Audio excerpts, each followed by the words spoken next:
Welcome back to Cabarabia, my monthly rumination on all things relevant to the world of cabaret and the nightclub experience.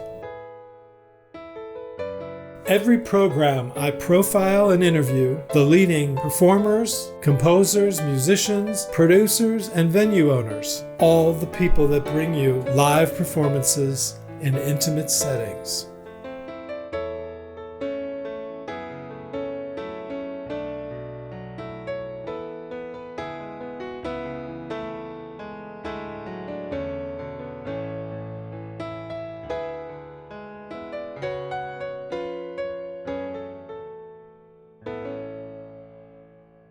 And welcome to Cabarabia, my monthly rumination on all things relevant to the nightclub experience and live entertainment in intimate settings.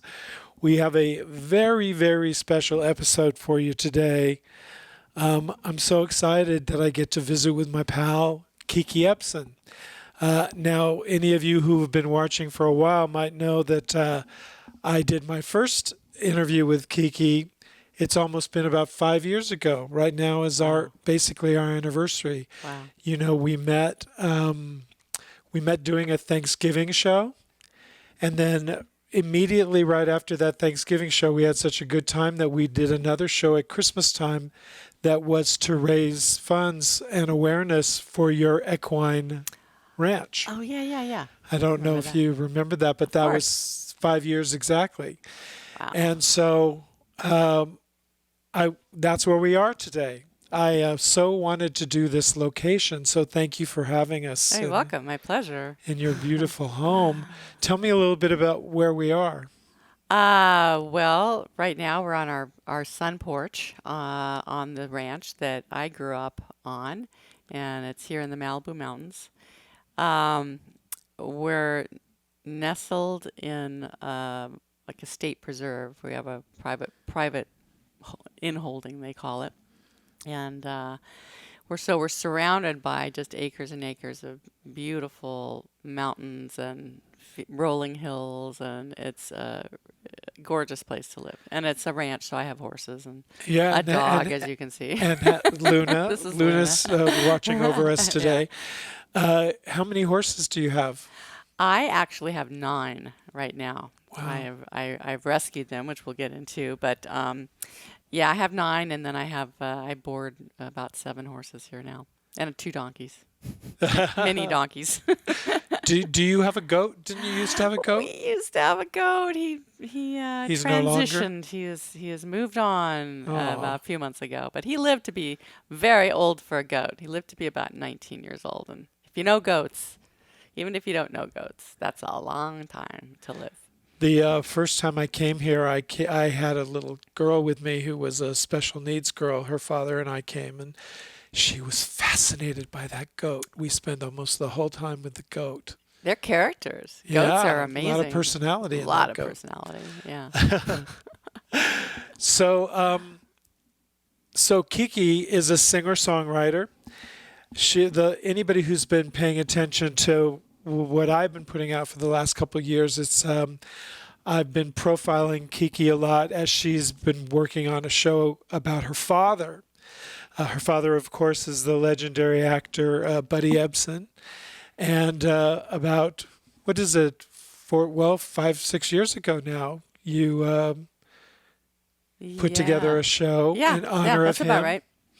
Focused on the music of things associated with his long career from vaudeville through Broadway. It started as a record, it started as Scarecrow Sessions, and it was actually which started as a Kickstarter, which just started as an idea to pay homage to my father who loved jazz. And by that time, although I sing a little bit of jazz, but before that I was more of a pop singer and, had worked with a lot of rock, pop, R&B type of acts.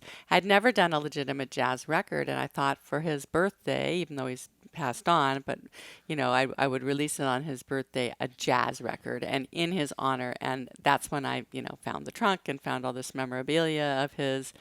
And he had done so many Broadway shows and beautiful musicals and MGM stuff. And there's all these songs that he was a part of. Whether he sang them or not, they were in the shows. It made for a great record, for the first one, you know. It was called Scarecrow Scarecrow Sessions. Sessions, yeah. Yeah.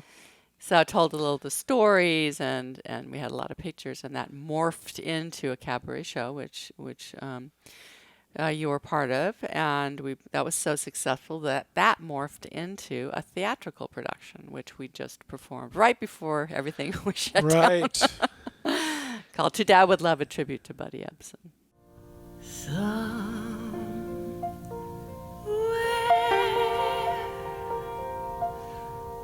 Over the rainbow,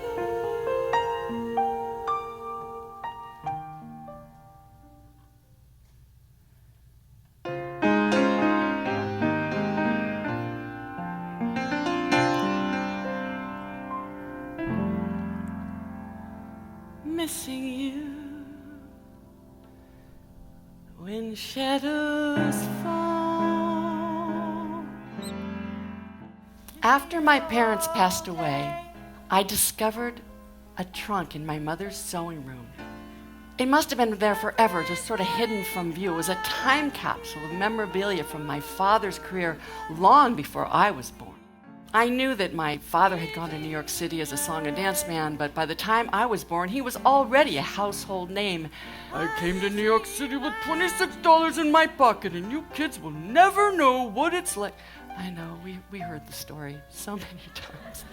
My father grew up in the era of the great American songbook. I grew up in the era of Black Sabbath. My dad loved the music of Cole Porter and Gershwin, and I loved the music of Aerosmith and Led Zeppelin. Together it does seem a shame that you can't see your future with me, 'cause you'll be so easy to love. Huh, sounds pretty good. Hey, you want to sing with me? Come and listen to a story about a man named Jed. The Beverly Hillbilly. This is an original Jed Clampett shirt.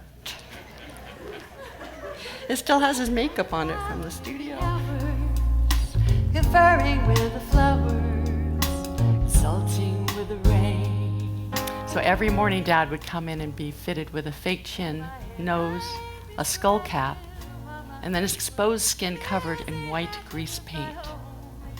Now his face and hands would be liberally dusted with aluminum powder. Real aluminum powder. We watched that movie about 100 times. My father never told me that story. I think it was just too painful a memory to share. That I've heard of once. A painful discovery would lead to years of denial. And a true wondering of who my father really was. Come and follow me to the bottom of the sea. We'll join in the jamboree at the country song. He took me by the hands. And he said, "Kik," because he liked to call me Kik. He said, "Look at the stars. We're all just specks on a speck in the sky." And then he squeezed my hand and smiled. And all of a sudden, that piano recital didn't seem like that big of a deal. You've opened up a portal here on earth for this poor mortal.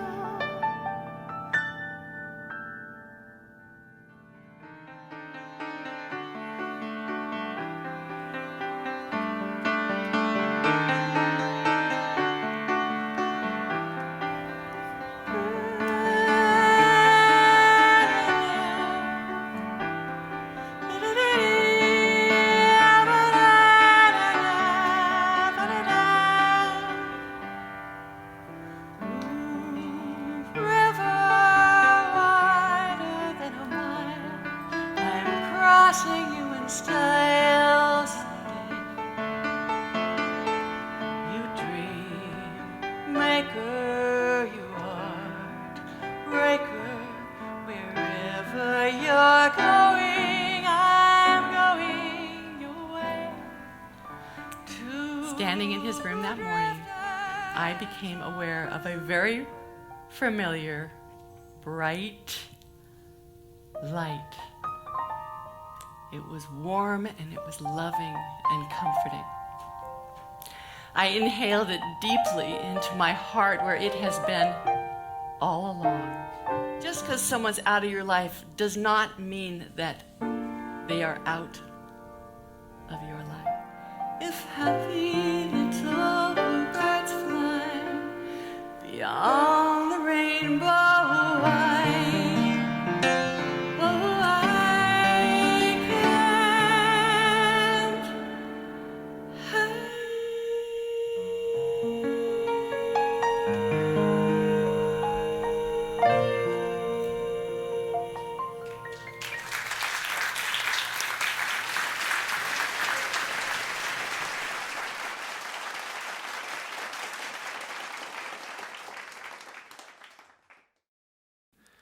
Yeah, I think about that. If anybody who's watching this obviously knows we're getting ready to begin 2021, so this has been the year of the pandemic.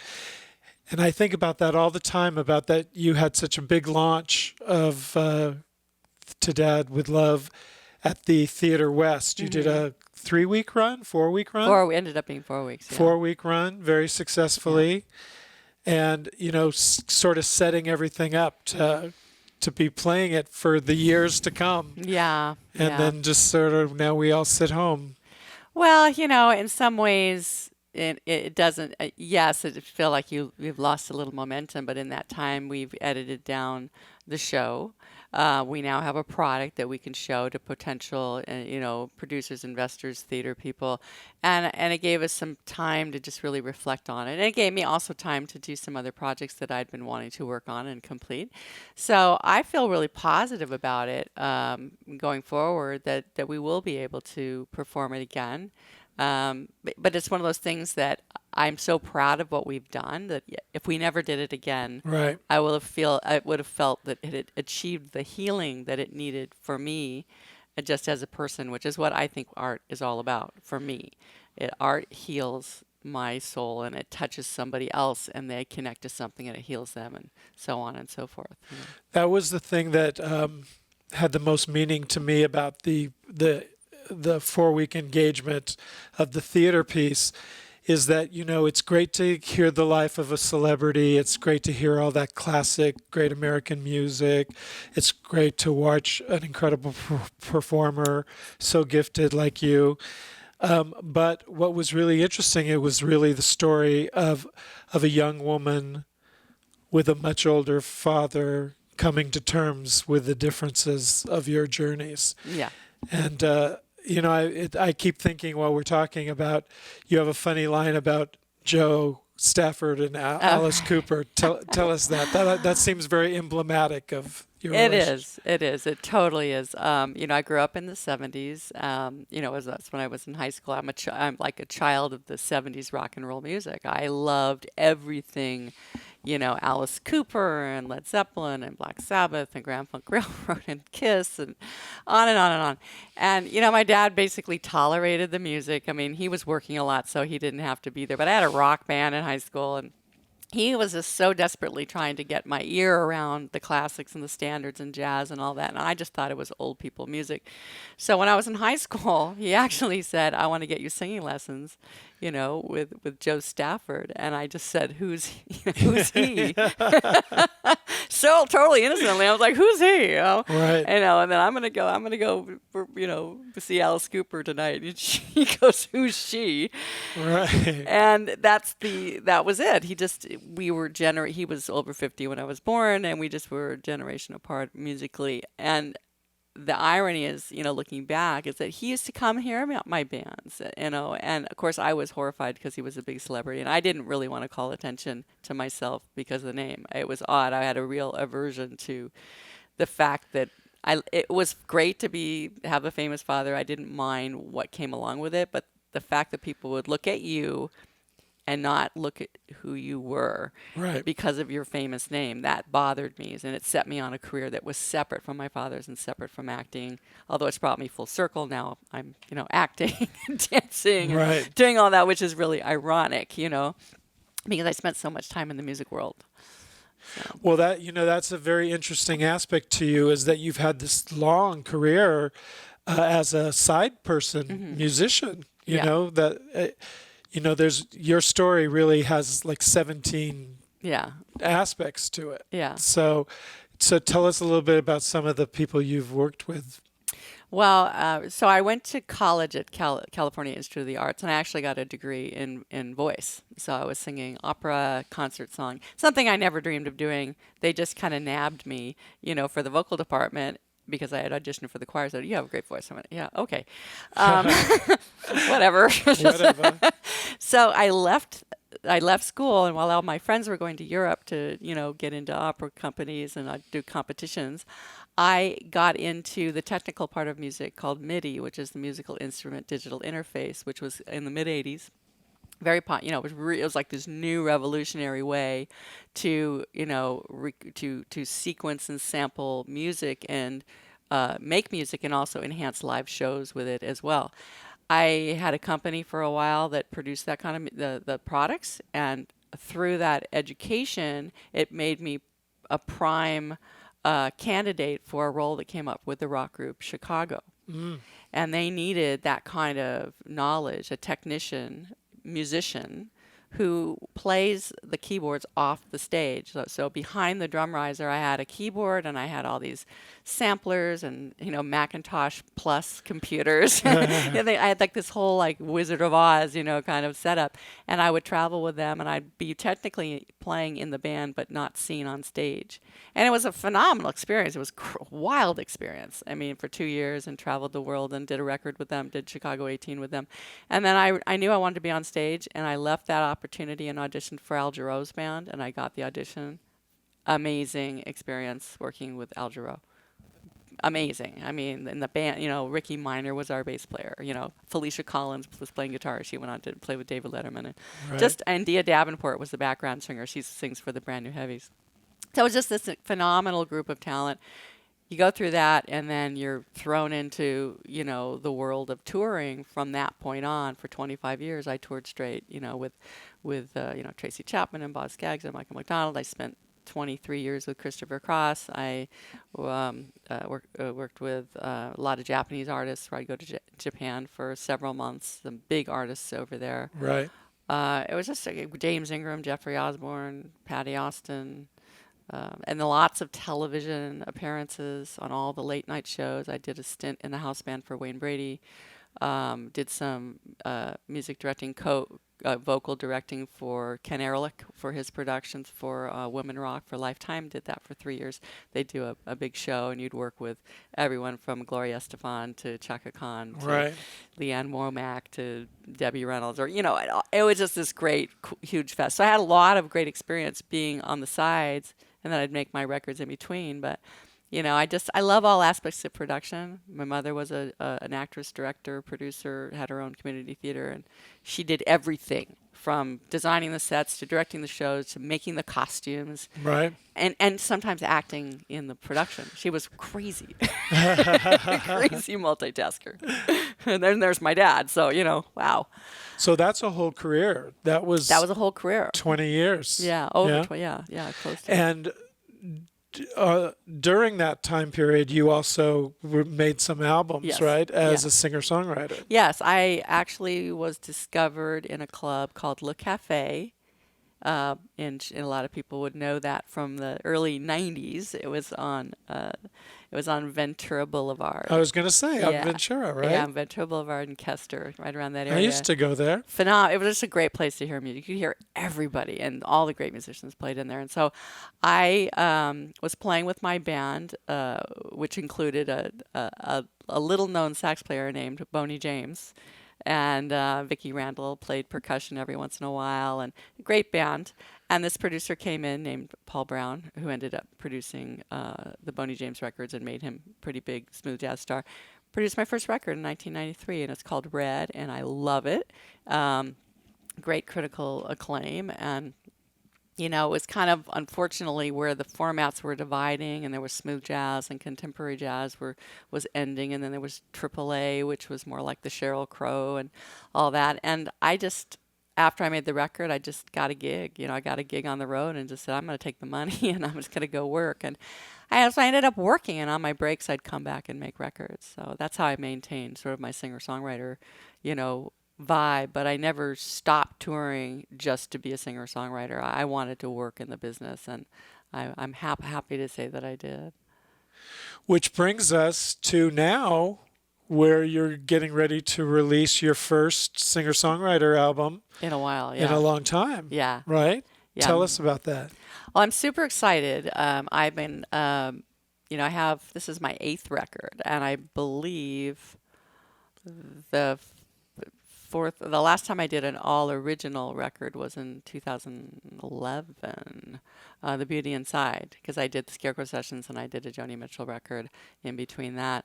And this one, I just knew I'd been writing some new songs, and I'd also been going through some old songs. And I found a collection that I thought would work well together, like songs that didn't make the first couple of records. And you go, well, this was a good song. I want to try it. I was in a different headspace. And so now I got a great group of musicians that came in. We had Grant Geisman and Bernie Dressel on the drums, and Steve Lawrence on the bass. These guys play with me regularly. And the 4 of us went into a studio for 2 days and just knocked out 10 songs. Great vibe, great rhythms. It's like more of a contemporary, rock, I guess Americana in a way. I don't know. It's singer-songwriter-y, and there's a Joni Mitchell song on there, Black Crow, as well, and that has more of a jazzier vibe. But it's not like a straight jazz record at all. It's poppy. It's fun, and the lyric, the songs mean a lot to me. Again, there's some heartbreaking, love songs, and then there's some really positive tunes, and just some super fun songs as well. And I'm excited. We just finished the last mixes just in the last couple days. We're sending it off to mastering, and should have it out by mid to late January of 2021. So I want to show some music. So let's see where to start. Why don't we show some stuff from the Feinstein show? Michael Feinstein took over the franchise of the Vitellos, the little club in the Valley, turned it into a Feinstein's. And one of your first gigs there was you did a night in Hollywood, right? Yeah, you had a theme. Yeah. I was hoping that we could all be like dressed up and drinking martinis, and it was fun. I know a lot of you guys showed up and were ready for the New York sort and of, you looked amazing. You had 2 absolutely stunning dresses. Thank you. It's my first ever costume change. Yeah, it was gorgeous. And so let's watch some video from that. So tell us about the song we're going to see. I think this is the cutest little song with Grant Geisman being featured. He's an amazing guitar player and composer, and I've always wanted to do this song ever since I saw Jessica Rabbit sing it. And so it's called Why Don't You Do Right? So now, without further ado, why don't you do right? Come on, Grant.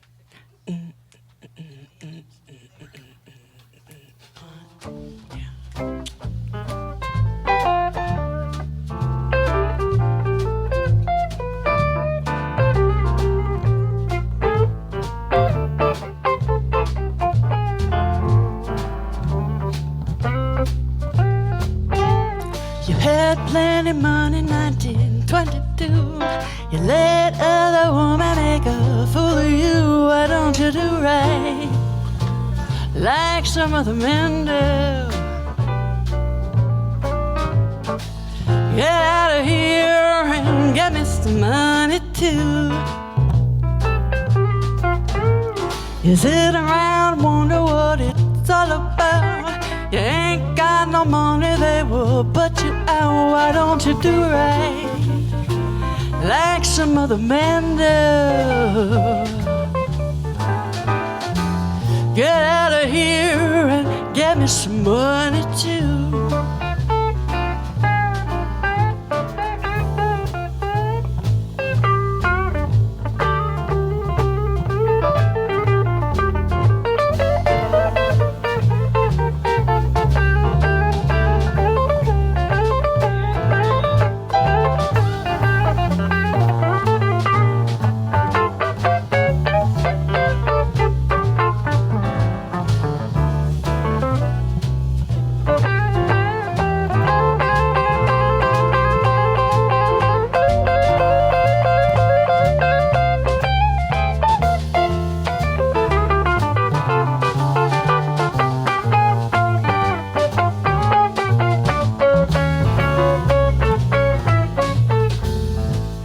If you had prepared 20 years ago, you wouldn't be wandering now from door to door. Why don't you do right like some other men do?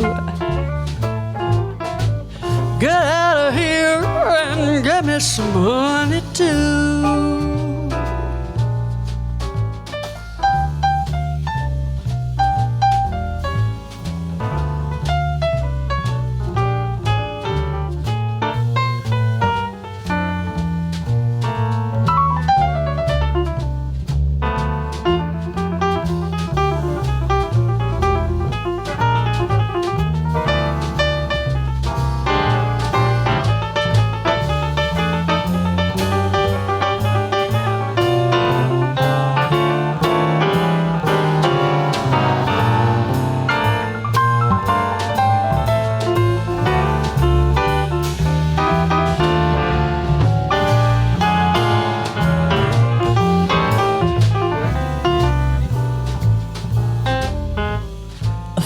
For your drive, I mean, you took you away. All you got to offer me is a drink of gin. Why don't you do right like some other men do?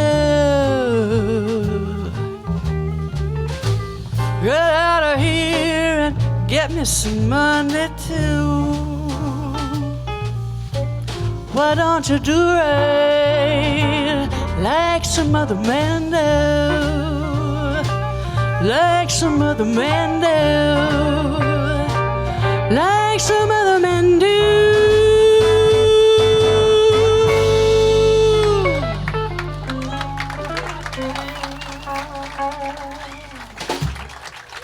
Greg Geisman.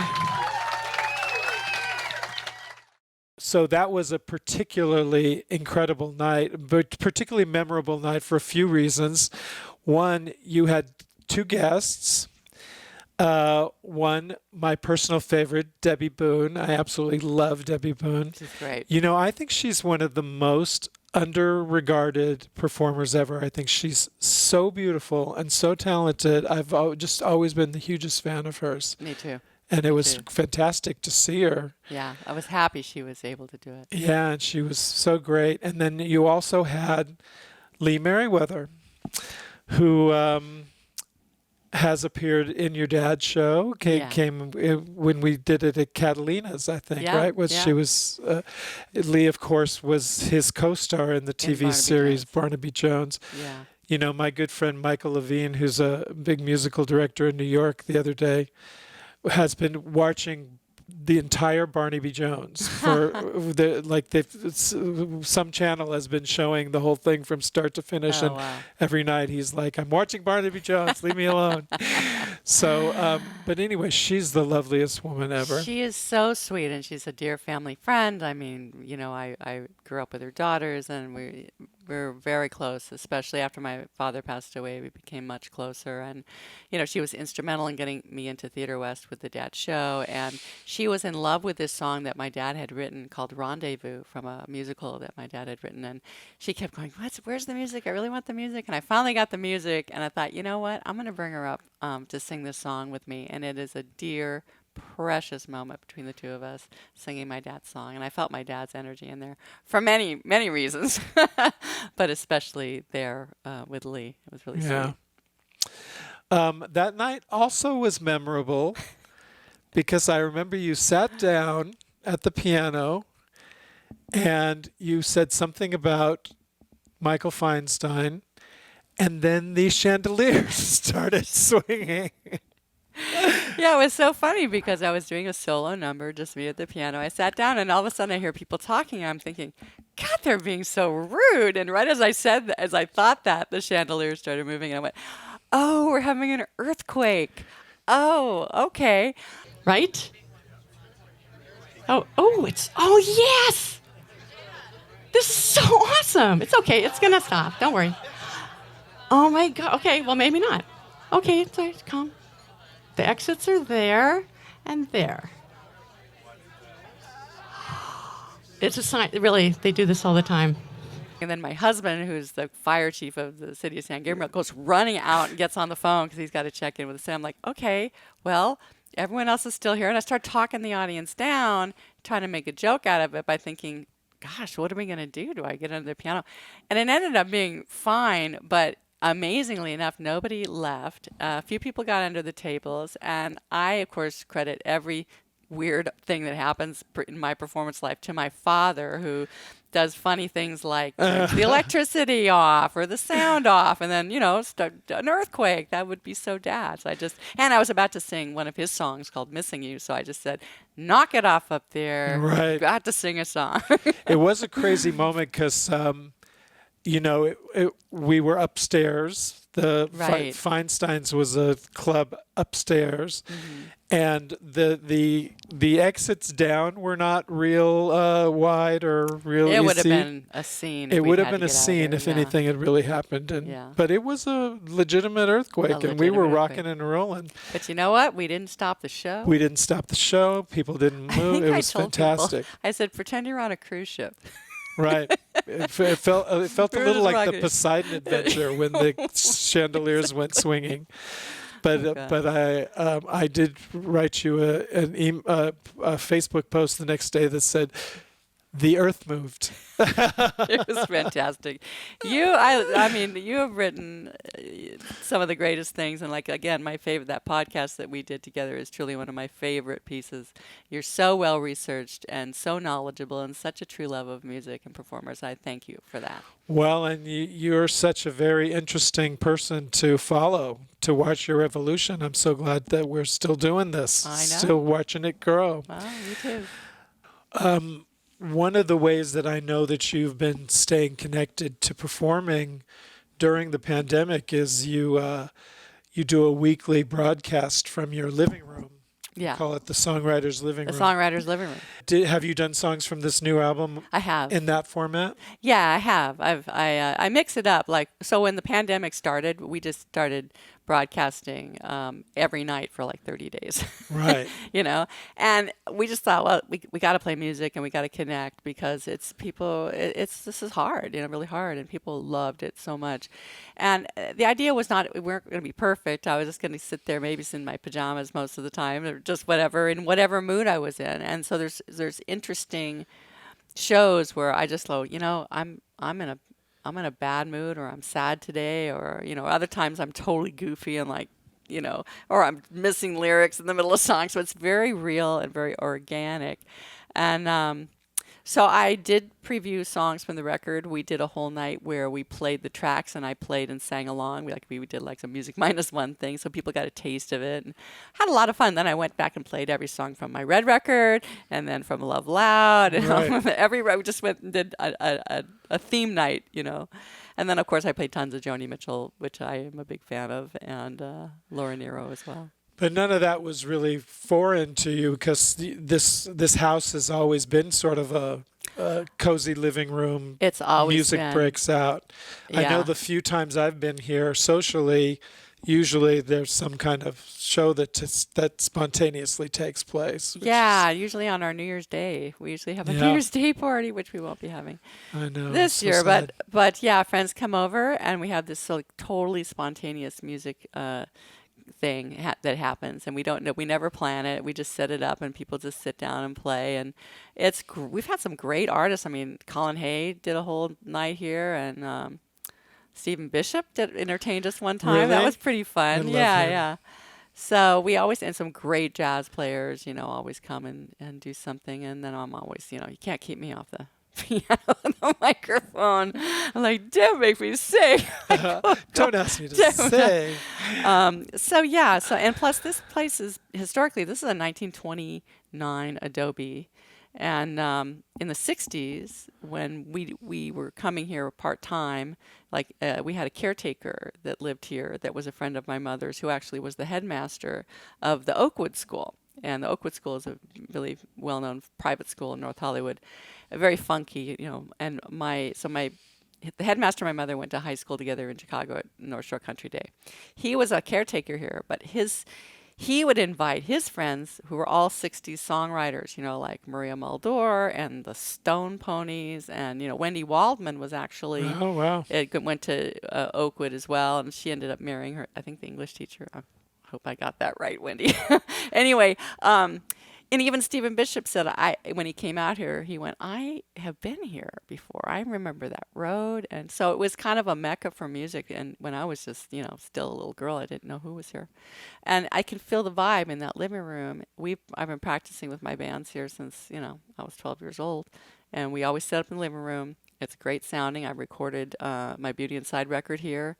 And we did most of the overdubs for this record here as well, on that piano in that room, singing, in each of these rooms, set up guitars out here. And Steve, my husband, has done an absolutely awesome job recording and mixing the record. I'm so proud of it and proud of him. So let's just back up for a little history. So your childhood home, your original childhood home was Balboa Island. Island down San Diego way, right? It's in Newport Beach. Newport Beach, Yeah, Newport right. Beach.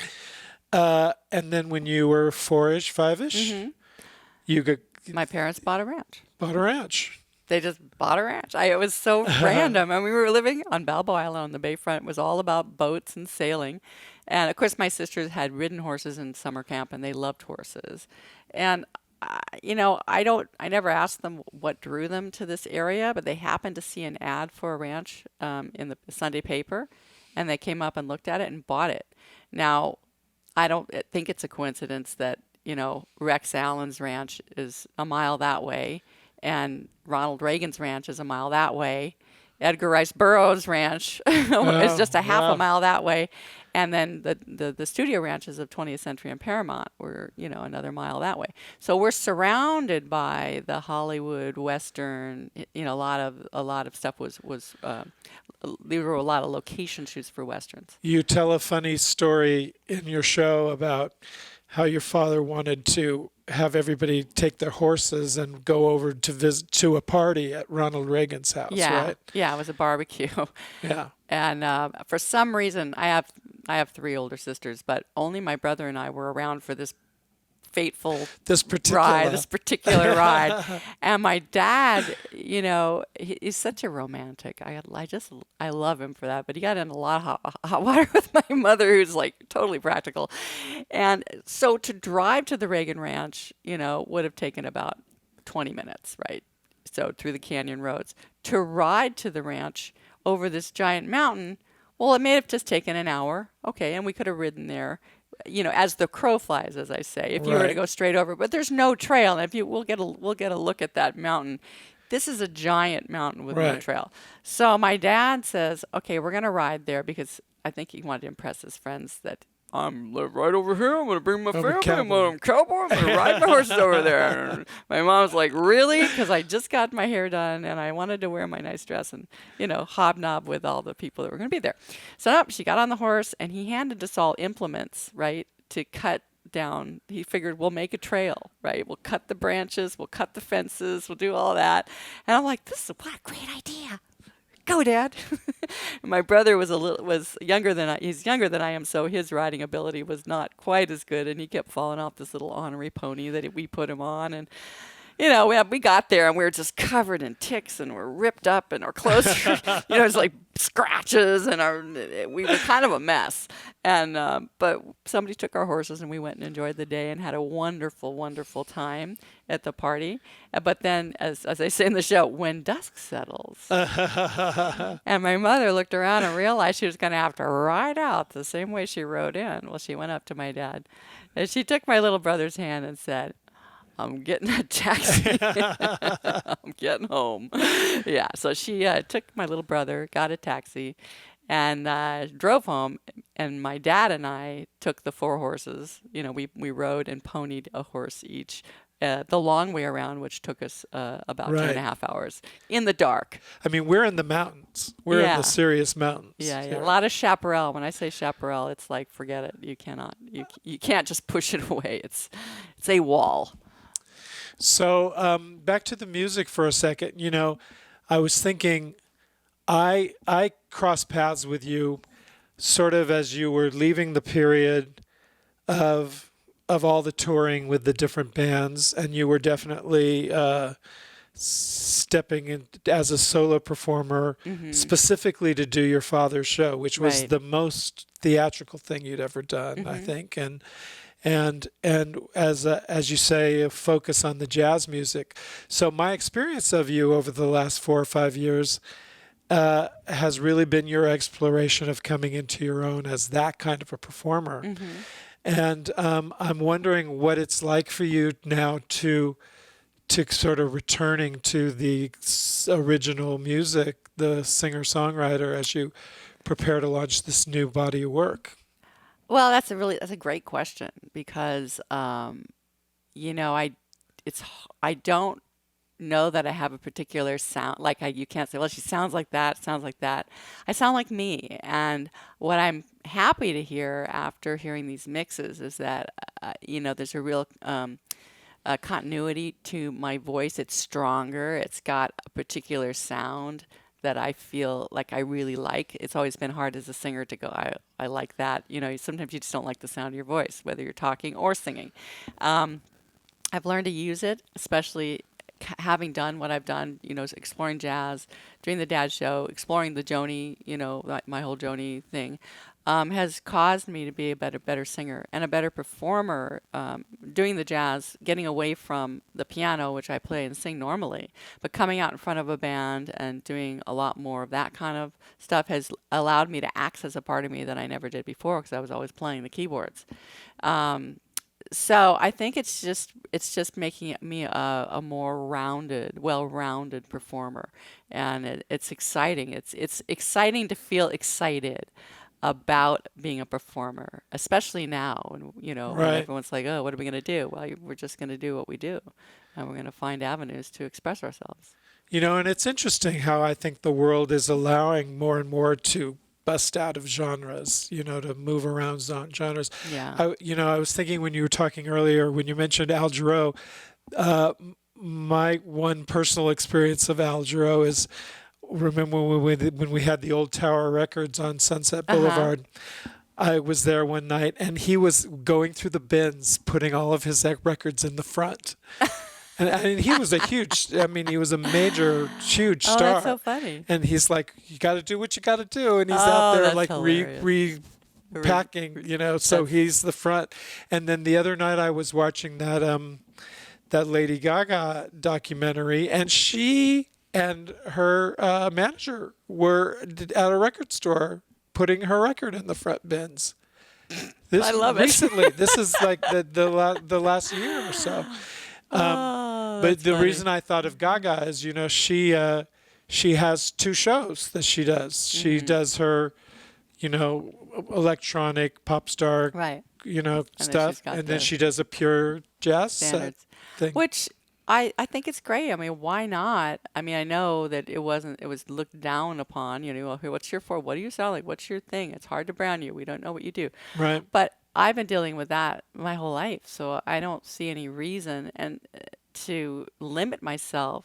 I'm not trying to impress anybody at this point. I'm trying to express myself. And if that's how I choose to express myself, or that's how I need to, it's all good. And if somebody is touched by it, that's great.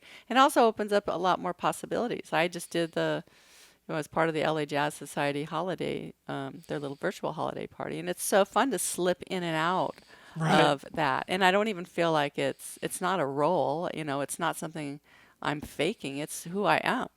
1 minute I'm singing jazz, the next minute I'm playing a guitar and singing some little, rock thing. And I think audiences are more conducive to that now too. Yeah. Their tastes are broadened. Yeah, definitely. It's not confusing to them. No, I don't think at this point anything should be confusing to Right. anybody. It's totally crazy. I think that's one thing the internet has given the world, is that it's made access so much more diversified. Yeah, definitely. So let's see. Let's watch some more songs.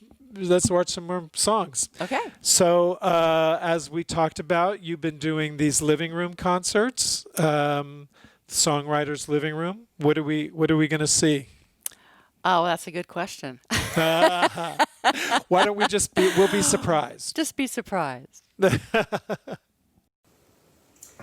evening, everybody, and welcome back again to the Songwriter's Living Room. We are in our favorite comfortable place. And really tonight is, I'm just going to do one song tonight, and it's all about the new record that we're working on, and today we are releasing a third single from that record. So the record's called Fill Me Up, and the single's called Keep You On My Mind. And hopefully you got a chance to watch the video that I posted about a half hour ago. It sort of talks about where we've been and played the last two singles. So I'm going to play it live for you and encourage you to go to my website and maybe pre-order it. It's going to come out in November. And if you pre-order it, you get a lot of extra perks and such. So enjoy this version of Keep You On My Mind.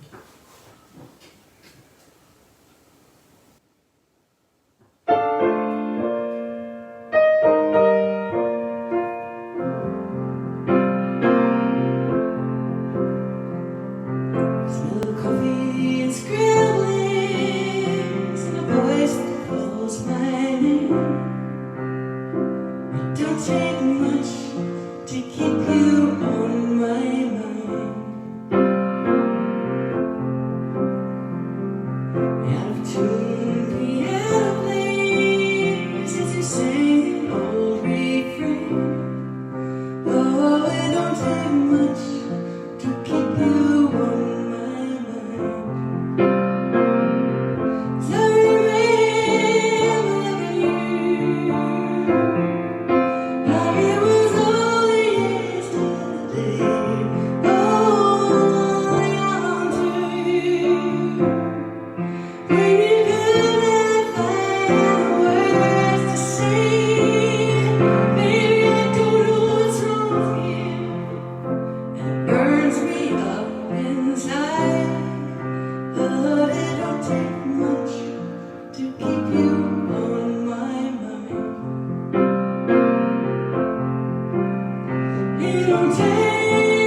grows high and fall behind when the ocean meets the sky.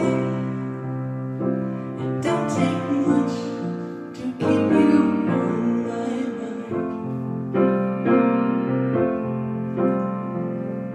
I'll toast above the coast when the day turns into night. Oh, it don't take much to keep you on my mind. Everywhere I go with you, and the shadows stole you away. Fire smoldering, and it is dying of your side. Hear you say, baby, I don't belong here. I stay way beyond our time. It don't take much to keep you on my mind.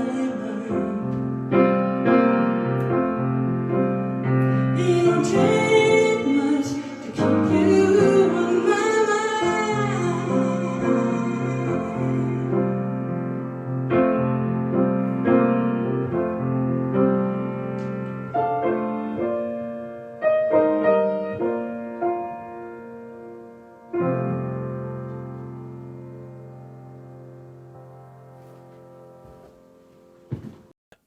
You mentioned your husband, Steve.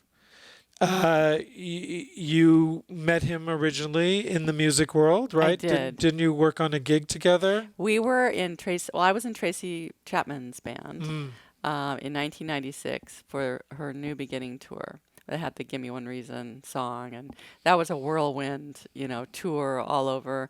And we did a lot of television. And Steve was the sound engineer or sound designer for that. And he particularly was did the in-ear or did the monitors for her, and so he would have to listen to all the mixes of the bands on stage, and that's what the monitor engineer does, and like try to make sure you're hearing what you want. And he took a particular interest in my mix, as it were, and we became friends. We dated on the road. After 2 months, we were in Australia and South Africa. That's where we were dating, and we came back, and he moved out here from Minneapolis, and we got married about a year later, I think. Yeah, a year and a half later. But it wasn't an easy one. We were together for 11 years, and then we broke up. And, through some incredible, act of fate, we were able to reunite after 5 years and get together again, second go around, and that's been I love that story that's been so 5 years, much. I think we've been, and we just continue to grow and work through it all and have a lot of fun. And I honestly don't think I could achieve the things I achieve now without him. He was essential to the Dad Show. He's a production manager as well, and his ability to problem solve and fix things and make things happen and make me sound good, and just do all those things. It's extraordinary. And then, as being a sound engineer, his ability to put this record together and find the answers to questions and just research. It's not to be like a cliche, but he really does complete me as an artist, because I can go and Right.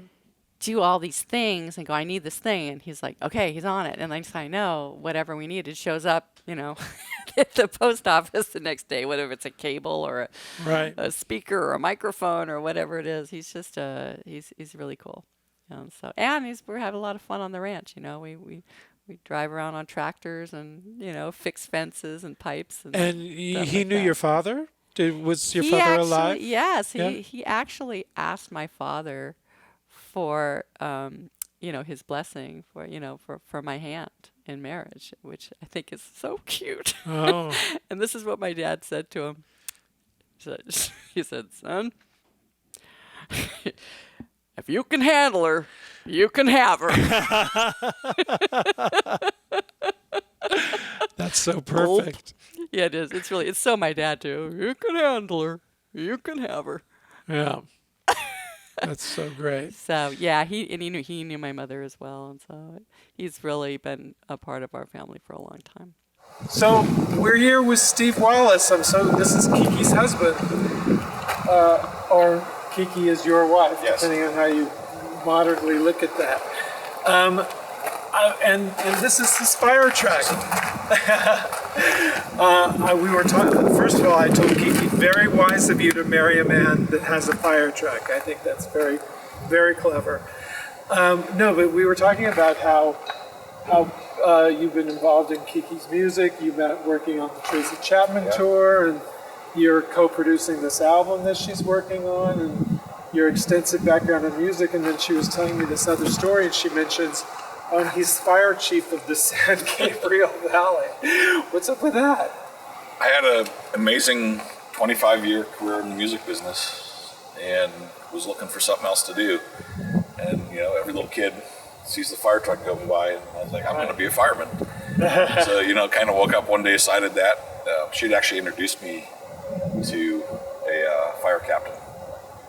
And I thought I was too old at the point to do it. So he kind of helped me lay out a plan, and I was just like a fish on the line, fish on the hook, and off I went. And now 15 years later, here I am. Left the music career, left the music business at the height of my career as a production manager. Off doing readings in stadiums across the world, and started all over. Got hired in the fire department, worked my way up from firefighter, paramedic, to engineer, to captain, to battalion chief, and then I'm the most unlikely fire chief you'll ever find. But just due to circumstances, our chief retired. I came in as an interim chief while the city was going to search for another one, and after a year of being the interim chief, they offered me the job. So I said yes. So yeah, it's unheard of. 15 years into that career, here I am, running a fire department in Los Angeles. It's crazy. I never would have imagined in a million years that I'd be doing that. Yeah. And how are you coping with all the terrible fires that we've been having here in Southern California? This year has been really tough. It starts out with a pandemic. It keeps getting worse and worse and worse. Moves into civil unrest surrounding the George Floyd killing in Minneapolis. Moved through a contentious political election season, and probably into one of the worst fire seasons we've had on history. Right. So, our guys have been out. I'm not out on the lines anymore. I'm behind a desk and dealing with our city administration and our elected officials. But my primary mission is keeping our guys going and keeping them safe. And they've been out more than I've ever seen on all the big fires in the state. I don't know how many hours we've put out there, but we were running a skeleton crew back in our city and sending agents and people out every day to the state. Wow. Yeah, and it's changing again now with the surge of the pandemic. Sort of the same model that we use to pool resources across the state for fighting fire. The state's now asking for all our paramedics to come and start working in hospitals because there's not enough doctors and nurses in the ERs. Yeah, they want to be able to pull the doctors and nurses out of the ERs, put them into the ICUs, and then they're going to backfill that with paramedics. Wow. So, yeah, it's crazy. It's been a year like I've never seen. I'm really proud to be part of the fire service and step up to the challenges that we've stepped up to and worked on. And, part of the fun of it is every day you never know what's going to happen. Right. You just never know. So. And you also have the bonus of having music re-enter your life with all this that you're working on with Kiki. Yeah, it kind of started again. I think our collaboration really started with the Dad with Love show a couple years ago, and it's just morphed into this. I hadn't mixed in years. Right. And getting back into it again through the Dad show, and then she invited me to come and work on this record with her. And I didn't even know. I was sure that I would be able to do it or knew what I was doing. And it's just been a gas. It's been so much fun. It's let the creativity that's bottled up for the last 15 years back out. I think we work really well together. We definitely feed off each other with the stuff.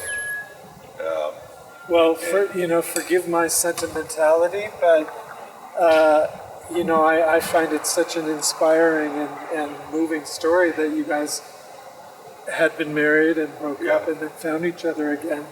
What's the second chance like for you? It's great. There's a divine connection somewhere if we're getting through what we've gotten through, coming back and doing what we're doing now.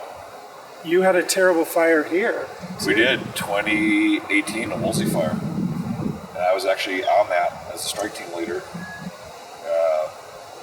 Was brought up. It was the first non-LA County resource that was brought up here.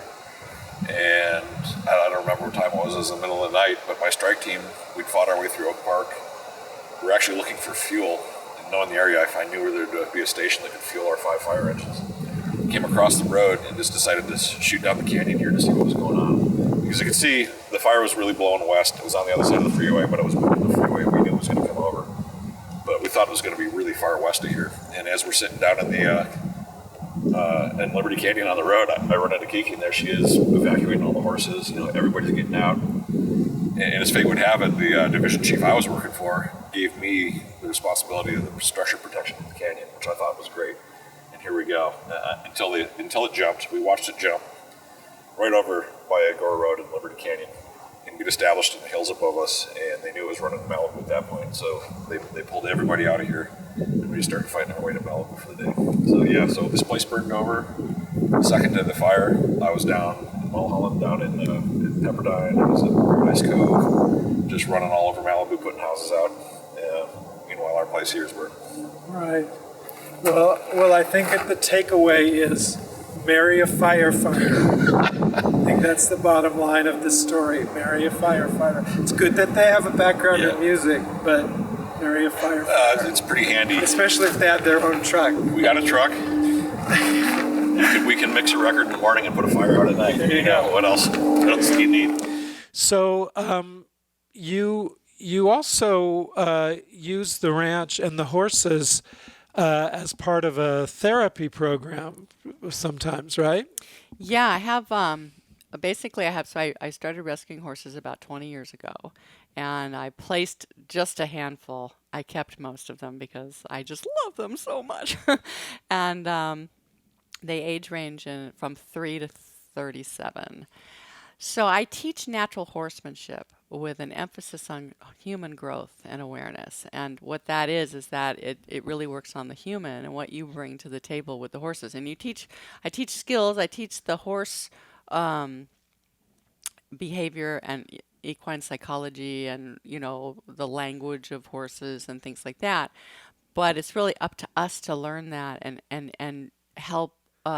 We have to try to figure out how to curb our predatorial behavior because we're natural predators to horses, and we have ways of moving and being in the world that are more predatorial, which makes we get along with dogs, in a lot of, we don't have to worry about, with them, they understand it, but horses are prey animals and they move away from pressure. So there's a whole lot of life lessons to learn in the horse world, and I share that with anybody who wants to know about it, and we're called the Healing Equine Ranch. And I've had some great experiences with people who have learned a lot about themselves and horses by coming out here. Look at you. Clifford got a horse. Oh my God. This is Daisy. Can you feel my heart? Daisy is our most popular therapy horse. She's just turned 6, and we rescued her a couple years ago. This is her sister Blossom. And we use them with our clients, and they're just delightful. Delightful horses.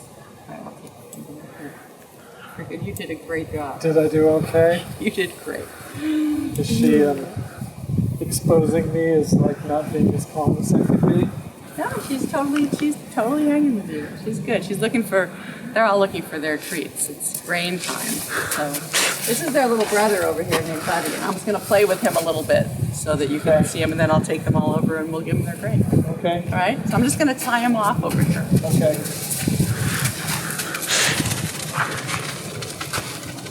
If somebody wanted to pursue, participating in that, how's the best way to reach you for something like that? Just go to thehealingequineranch.com and send me a message. Yeah, and I'll get back to you. Great. So we're going to share another clip with you. This is actually one of my very favorite things I've ever done in my entire life. I had the opportunity myself to share the stage singing with Kiki, and it was such a special day anyway. We put together an event that was I was working with a woman, and currently still am working with a woman who has autism, and so I wanted to do something that would be an autism awareness kind of an event. So I asked Kiki if she knew anybody that was involved in that field, and she told me a little bit about her friend Joanne Lara. Yeah. Joanne, who actually lived here in the 80s, but she was a roommate who lived here for a few months, and I lost track of her when she moved out. And 30 years later, I came across her as now like an absolute authority on the world of autism, and she'd created a dance program, and she was a world-renowned leader in autism and flying all over the place, and she was this huge, had done such an incredible thing with her life. And when I knew her, we were both dating brothers in the rock and roll business, and she was tending bar, and we were all like, what are we going to do with our lives?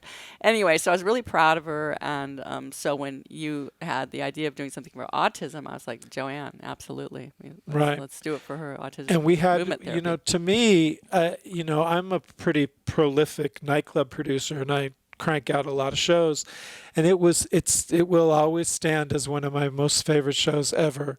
It was a daytime event, which is unusual. Very rarely do that, but we, for some reason, we did it as a brunch at Feinstein's. Yeah, I thought it was and great. we had an amazing group of people: Terry Woolman and Melanie Taylor, and Stefan Oberoff. Oberoff, yeah. And Paul Morin on bass, Tombo and drums, and Brad Ellis at the piano. And Corky. Katrina Aguilar that? was the woman with autism who sang, and Corky Hale, the legendary Corky Hale, married to Mike Stoller of Lieber and Stoller. So there was a very special vibe to the whole. It was timely because as we we knew Joanne was fighting that battle with cancer, and then she eventually transitioned this year. Yeah. And, which was so sad. Yeah. But she was so happy at that concert that we did. And were you able to watch the Zoom memorial for her? Unfortunately, I couldn't. It came up very suddenly, so I know you might not have seen. It was so moving. She was so loved. I had no idea. There were so many people on there that so many families. I mean, I'm telling you, no fewer than like 20 or 30 families she spent every day with us. We went traveling here. She would the attention she paid and the time she gave to these families was just unbelievable. She's one of those people. She has a huge, huge light, and once she got it focused, she did huge things for people on this earth. And she would grab a hold of somebody and she would say, "I'm going to make your life better," and she did. It was very profound hearing people talk about her. It was very moving. Yeah, she's very missed. Anyway, so I got Kiki to do this song with me that day. It was so funny because, on one hand, Kiki is this chic chanteuse with this extensive music career, sophisticated music career. And then on the other hand, when I called her to ask her to do something, she said, "Well, I'm at the tractor store right now." And that struck me as so funny that I told her it reminded me of that Judy Garland movie, Summer Stock, where the opening scene is her in overalls, driving around on a tractor. And it's like, well, that's me most days. What it's like to be Kiki. Been here yesterday. So we did the famous Barbara and Judy duet of Get Happy and Happy Days. And here it is. I had an 11th hour inspiration, and I sent Kiki a text and said, "Is this too gay for you?" And fortunately, she was an ally. Well, I love that the whole Judy Garland Summer Stock story. Right. You actually called me. Well, I will tell you. There was an opportunity that came up about a cool booking, and I called Kiki first thing in the morning one day and said, if you can go talk to these people this afternoon, you could probably get this cool thing. And she said, well, I'd love to, but I'm at the tractor store. So Kiki, for those of you who don't know, Kiki lives on a ranch with many horses. Right. So this morning we actually had to feed and clean 15 horses before I could be here to So sing she's for you like today. a ranch woman when she's not a glamorous chanteuse. Yes. So anyway, so I said that's like Judy Garland in the movie Summer Stock, because it starts with her in overalls riding a tractor, and then actually your part of this song is from that movie. That's Did you crazy. know that? Yes. It's crazy. So anyway. Anyway, I'm officially gay today. This is like such a thrill to be able to do this with Kiki. Thank you. Oh my God. Thank you. Here we go. Forget your troubles, come on, get happy. I'm here again. You better chase all your blues above are clear again. Sing hallelujah. So let's sing Come a on, song get happy. of cheer again. Happy We're days headed for are the judgment here day. again. The sun is shining, come together. on, get happy. Shout it now. The Lord is There's waiting no to take your one hand. Who can doubt it now? Shout out, come on. So come let's on, tell the get world happy. about it now. Happy We're days are here again. We're headed for the river, now your cares will soon be gone. There'll be no more from now on. From now on. Forget your troubles, come Happy days are here again. You better chase all your Skies blues above are away. clear again. Come on, So sing let's out, sing a come song on, get happy. of cheer again. Happy times, Happy times, happy nights, happy nights. happy days are here again.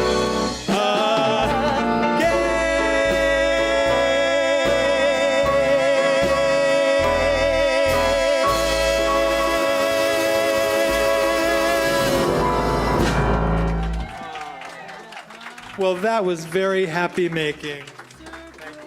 Thank you, my dear. Sharing this day. So, is there something that you can share from the new record? Yeah, this is a fun little video that we put together, and it's of the track, the title track, and it's called Fill Me Up.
so romantic how you stroke me in your hands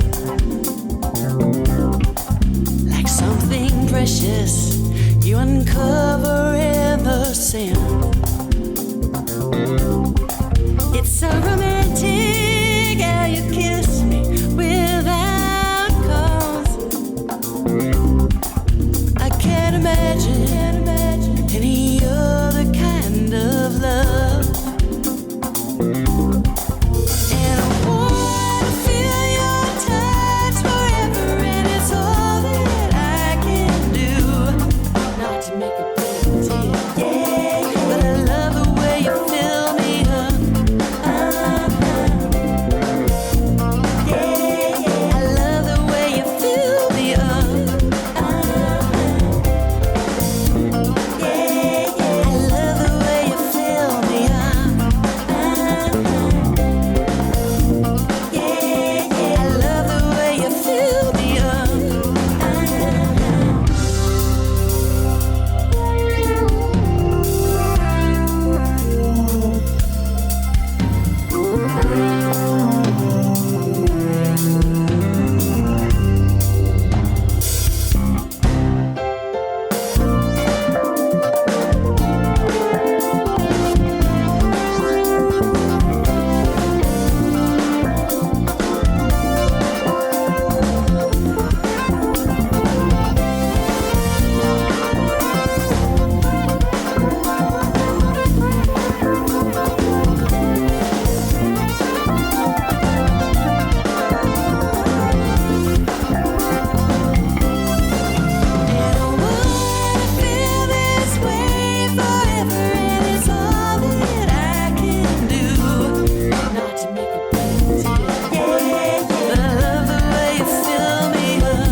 All right. Well, I guess we are coming to the end of our visit here.